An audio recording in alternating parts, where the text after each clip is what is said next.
What's up, guys? Welcome back to the channel. My name is Trey Jones. Today we're going to be talking about my physical symptoms of anxiety, the ones that I went through, the most common ones. Very terrifying, a scary situation, very painful as well, okay? But now I'm happy that I'm on the other side so I can share these with you and basically relate with you guys. So if you're ready to kick anxiety in the butt, smash the like button down below and leave me a comment. Today's question of the day: what type of music do you like to listen to when you're dealing with anxiety? If you want to name some artists, that's cool too, you know what I mean? You're helping other people find some cool music, giving them maybe a peace of mind whenever they're going through anxiety or dealing with some of these symptoms that I'm going to mention. For me, I love to listen to soundtracks of movies. I love very moving pieces, things done by orchestras, symphonies, things like that. Don't get me wrong, I liked all types of music, but that seemed to really bring me down to earth. And also ambient tracks, things like that. So just my personal preference when I was dealing with anxiety.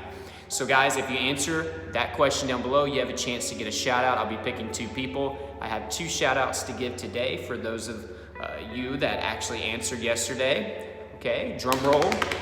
The first one is Oscar97. Thank you so much for participating yesterday. And then the other one is Rachel Pike. So thank you guys for participating and answering these comment questions of the day. Okay, it shows that you're being proactive. And look, let's be real, some of the information that you can share can help some of the other viewers. So guys, we're gonna jump right into this. I dealt with anxiety for 5 long years. Okay, I had 5 to 10 panic attacks a day. I was always in fight or flight mode, it seemed like. Obviously, I would have some moments where it was extreme, and then I would have some crashing periods as well, but I was always revved up, okay? And this caused a lot of freaking symptoms. I dealt with health anxiety, so I mistook these symptoms for horrible illnesses and diseases. I was a hypochondriac full on. Eventually, this led to me dealing with social anxiety. I started to push people away. I was ashamed of my condition. I didn't seek help, so I dealt with this for 5 years. All right, it was tough on me in every aspect of my life. But yeah, let's jump right into this. Again, I've experienced many more symptoms than this, but these are the main ones that I dealt with on a daily basis. The first one is chest pain. Now, this is extremely scary. I know many of you are dealing with chest pain. I would have every type of chest pain that you could imagine, okay? I would have squeezing pain. I would have sharp pain, shooting pains that would come out of nowhere. I would have pain sometimes that would be on the left side. Sometimes it would actually be in the middle, which I would fear the most. And then I would have chest pain on the right side. I would have it just below, okay, my lower part of my sternum, and then I would have it up high. I really didn't have any areas that didn't experience pain. And this is brought on by muscle tension. Not only did this really hurt bad whenever I was having panic attacks, it was the first part of my body that would tighten up because our fight or flight mode causes a lot of muscle tension. But afterwards, it would stay tight. And if it wasn't super tight, it was just sore from being so tight for a very long time. After my first panic attack, my chest hurt for about 2 to 3 weeks straight without any relief. So of course, I had cardiophobia. I was constantly worried that something was wrong with my heart. This really didn't help me out. It didn't help my fear out. Having this constant chest pain was unbelievable to me. It didn't make me believe the doctors whenever they would run tests and tell me I was fine, because this pain was actually happening. And guys, these symptoms feel real because they are real, okay? So don't just think that you're just making this stuff up in your head, okay? The tension really is there. These things can hurt, okay? The next one is palpitations. My heart would just shoot off out of nowhere. Bam, bam, bam, bam, bam, bam, bam, bam, bam. Now my resting heart rate, guys, just to put this into perspective, was usually anywhere from like 95 to 115. That was at rest. I'm not talking about being asleep, just at rest throughout the day whenever I'm just chilling on the couch. That's really fast for even resting. But whenever I would have anxiety and panic attacks, my heart rate would jump up anywhere from 150, 160, all the way up to like 180-ish, all right? Super freaking fast. I'm sure it got above that. I just didn't have anything to measure it. So I was always paranoid about my pulse, always self-checking. You'd see me with my fingers over here, on my wrist, on my chest, trying to figure out what my pulse was. All right, I also had white coat syndrome, so whenever I would go to the doctor, I was afraid of getting a horrible pulse reading and a blood pressure reading, so both of those numbers would skyrocket. This leads me to the next one, guys, high blood pressure. All right, my resting blood pressure would often be anywhere from 130 to 140 over 90-ish to 100. And then of course it would be much, much higher, all the way up to 180-ish was some of the higher numbers that I would receive during my worst panic attacks, over like 105, 110, somewhere in that ballpark. So you can see how high it can get. I couldn't believe how high my numbers could get, and I actually not like, pass away or something, you know what I mean? Like I couldn't fathom that anxiety could do these things. And that's what just kept me in prison to this, was not being able to accept that anxiety could actually cause these symptoms. It was mind-blowing to me. So my blood pressure was always a problem. Like I mentioned, if I would go to the doctor, my blood pressure would start rising right when they put the blood pressure machine on me. So I would often get higher readings than normal. And it didn't help when the doctor has never seen me before, and they're like, geez, you have some high blood pressure. I was like, I have anxiety. But what do you mean? Do you think I have heart? You know what I mean? It was just a very weird situation. Okay, the next one was numbness and tingling.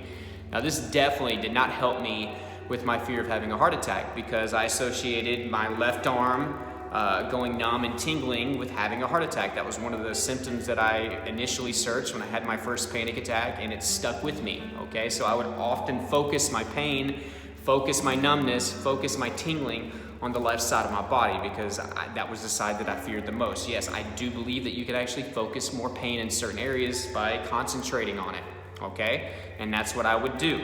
So this numbness and tingling, guys, which is caused from your blood, being redirected to your most vital organs and muscles to help you either run away or fight something off, because you're in what? Fight or flight mode.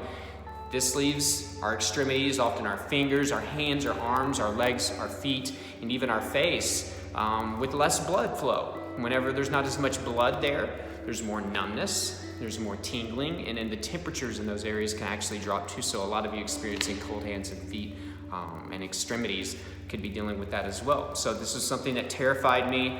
There was also times where I was fearing a stroke. There were times where I would fear that I had MS or ALS, some neurological issue, some issues with my nerves. So this is a very scary symptom. I know many of you are going through this, but if you've been checked out by a doctor and you've been told that it's anxiety, that's how anxiety can actually cause that. The next one, IBS symptoms. Now there's a ton of things involved with this. I already had issues with my stomach and digestive system before I had anxiety, so you better believe that it really aggravated this for me. And it was terrifying. It was just a horrible experience, okay? I would have diarrhea all the time. If I had a panic attack, diarrhea would follow right after. So imagine being terrified that you're dying from a heart attack, and then you have to run to the toilet and have an explosion. I know that's like too much information, but that's how bad it was for me. It messed with me whenever I was gonna go take a trip anywhere or do anything, always having to worry where the restroom is, because I was always in a panicky mood and my stomach was always churning. Also, then on the contrary, I would deal with constipation a lot. Some things that I would deal with as well, bloating, gas. There's more gas being produced down there, so whenever you're dealing with anxiety, that production goes up. Also, a lot of trapped air from shallow, rapid breathing. Stomach cramps and pains as well. See, digestion is no longer a priority whenever you enter into that fight or flight. So blood supply gets shut off there, causing a lot of these symptoms. So a lot of you that are dealing with this need to realize that that's how that can happen. IBS symptoms. Something else I would deal with was in the mornings when I woke up. I actually told a coaching client about this today because she was going through some of the similar things I was at that time. And I told her, look, I would wake up and the first 3 hours of my day, I had horrible amounts of gas just built up in my stomach, and it took like 3-4 hours for it to kind of go away. And that was every single freaking day. So a lot of pain there. The next one is muscle pains. And I'll go ahead and throw back pain in there as well. An incredible amount of muscle tension is taking place whenever you're stressed out or whenever you're highly anxious. Even people that don't have a disorder per se are walking around with tension, like, ooh, you're so tense, you have knots, things like that. Think about how much tension you have whenever you're in fight or flight mode. Do you think your muscles are just chill and relaxed? No, you're again trying to run away or fight off something whenever you are in fight or flight mode. So do you think your muscles are gonna be chilling? No, they're gonna be tight, they're gonna be tense. That way you can fight, get away, spring into action. So again, that's what led to my chest pain. But I'm telling you, I would deal with pains everywhere. My legs would hurt. It's crazy. And I'm sitting there wondering, like, what's wrong? Do I have blood clots? Is there something wrong with my legs? Am I withering away? I would have jelly, wobbly legs. Sometimes when I lift things up, I didn't have the strength anymore. And it was because I was tired. Basically, I was running like a marathon all day long. Just tons of things going on like that. And the back pain, oh my God, man. I remember I was about 21 and I was like, you know what, I'm gonna go exercise. I'm gonna try to get a hold of this. And I go and I don't do any stretching. I don't take any precautions. I wasn't hydrating myself at the time, which hydration can help a lot with these muscle pains and aches.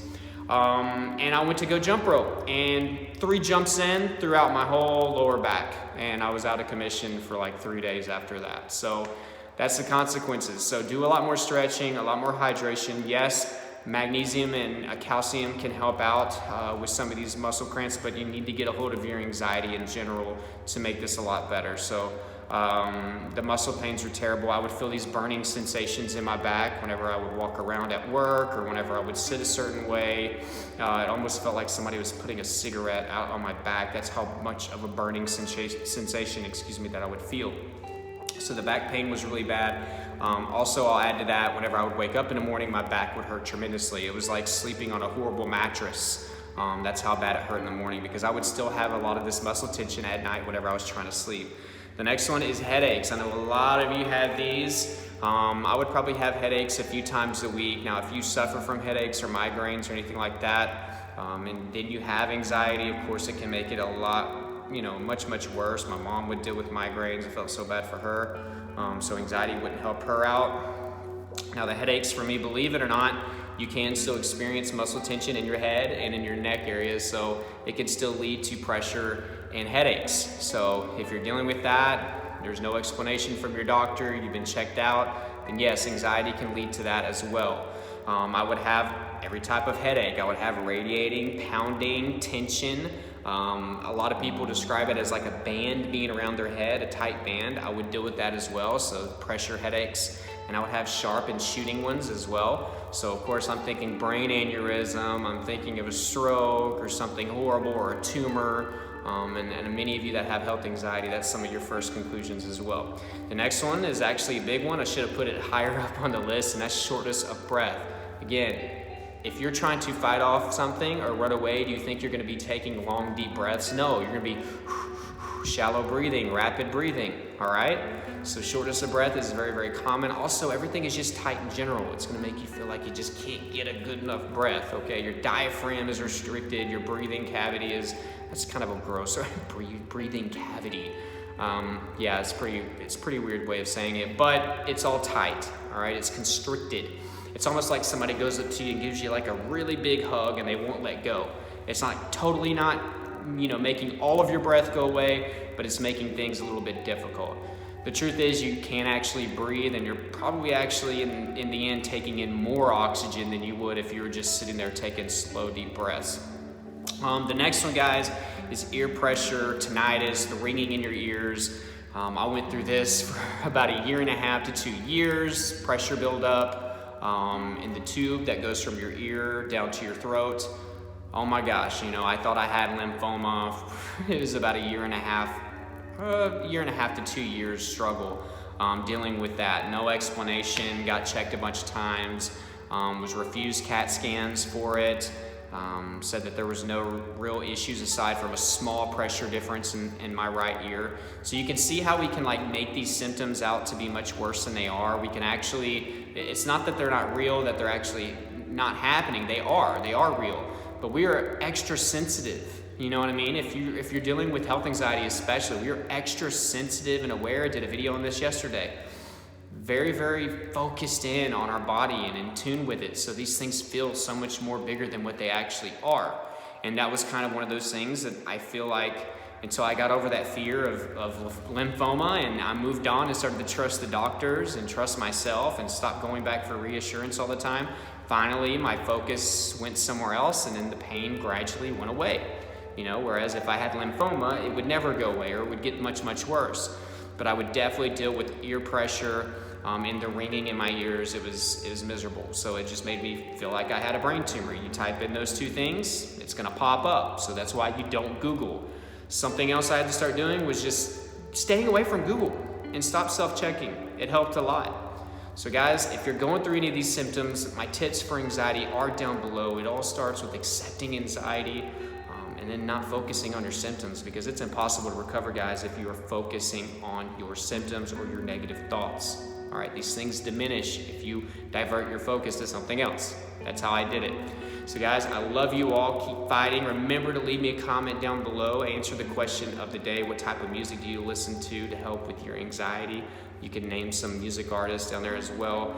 Like this video if you got value. Guys, if you're interested in anxiety coaching one-on-one, my email is down below in the description and in the first pinned comment. Hit me up and we will set up our session. I love doing it. So many people are getting great results. I'd love for you to be a part of that. Also, my social media, my Instagram, my Twitter, my Snapchat, and the Facebook group is down below. Join those social networks so you can be a part of that community as well. Subscribe if you haven't.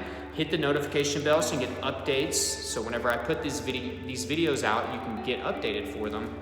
And guys, I love you all, and until next video, keep fighting.